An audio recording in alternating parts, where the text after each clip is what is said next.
Imagine this. Europe, once the heart of the mighty Roman Empire, had fallen silent. Roads crumbled, knowledge faded, and superstition reigned. Then, across the burning sands of North Africa, a new light began to rise. A people, scholars, warriors, architects, and dreamers known as the Moors.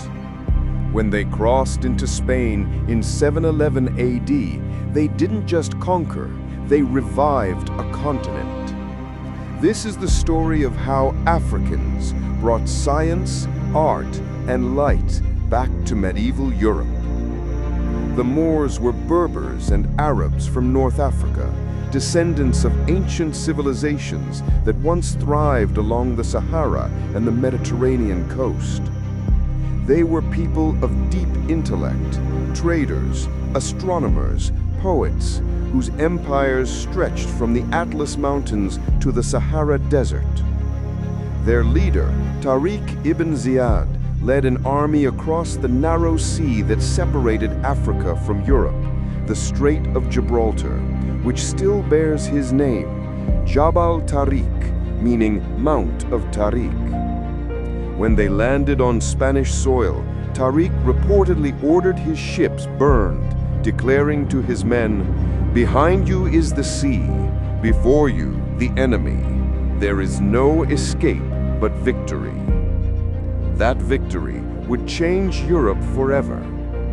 The Moors established Al-Andalus, their name for Muslim Spain, and within a century it became the most advanced civilization in Europe. While London and Paris were muddy villages, Córdoba, the Moorish capital, boasted paved streets, running water, street lamps, and public baths. At a time when most Europeans could not read or write, Moorish Spain had 17 universities teaching philosophy, mathematics, astronomy, and medicine. Córdoba had over 70 libraries, including one that held nearly 500,000 books, when the largest library in Christian Europe had fewer than 1,000. Under the Moors, knowledge became sacred. They preserved and expanded upon the works of ancient Greek philosophers like Aristotle and Plato, and introduced the mathematical genius of Al-Khwarizmi, whose name gave us the word algorithm. They brought Arabic numerals, algebra, and trigonometry, laying the foundation for modern science and engineering. Hospitals in Moorish Spain performed surgeries centuries before the rest of Europe even understood sterilization. Ibn Rushd, or Averroes, and Ibn Sina, or Avicenna, became legendary names, their works shaping Western thought through the Renaissance. Moorish architecture was a fusion of geometry, symmetry, and soul. They designed the Alhambra Palace in Granada, a masterpiece of precise mathematics, shimmering tiles, and poetic Arabic calligraphy that reads, "There is no conqueror but God." Their homes had running water, air conditioning through wind towers, and lush gardens inspired by paradise itself.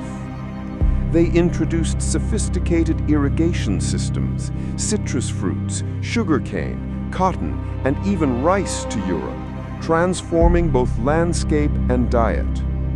The Moors also influenced European language, fashion, music, and architecture. Thousands of Spanish words like almohada, pillow, azúcar, sugar, aceituna, olive, and algebra come directly from Arabic.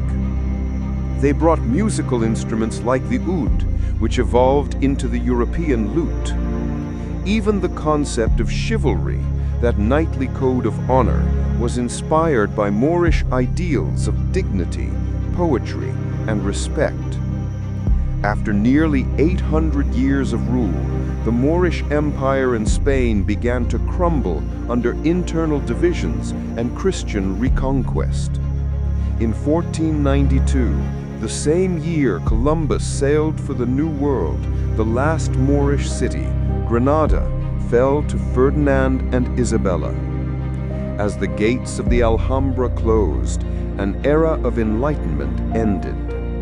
Yet while their palaces turned to ruins, their ideas flowed silently into the veins of Europe, igniting the Renaissance. The Moors proved something timeless, that civilization is not defined by skin color, but by curiosity, creativity, and courage. They were Africans who refused to be limited by the desert or by history, and through their brilliance, they reawakened a sleeping world. Their story is a reminder that the flame of knowledge can cross oceans, survive empires, and still light the future.